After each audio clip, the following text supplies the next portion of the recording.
Ủa? Gì vậy? Hello there.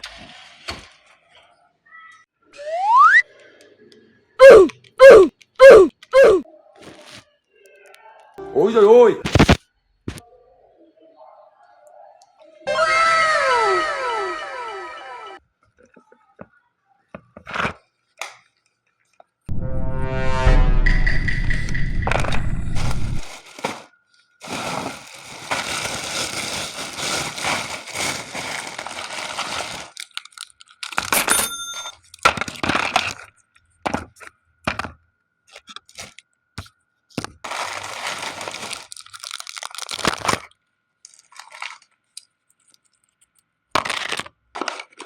Ôi trời ơi.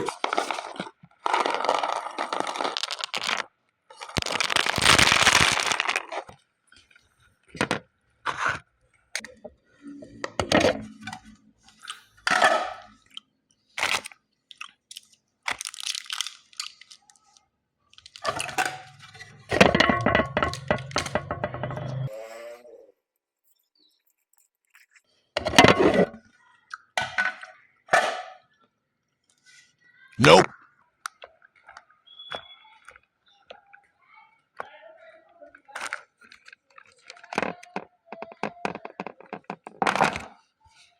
Năm nay mày không cưới không được người ta đâu.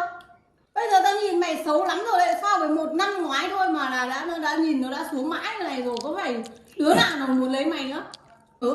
Mày mỗi năm mỗi khác, bây giờ đứa nào nó thèm lấy mày? Tao nói mày năm nay mày phải cưới đi, nó nói thật, mình muốn nghiêm túc một câu đấy. Không sang năm nữa thì đúng là không ma tây là nó thèm mày nữa.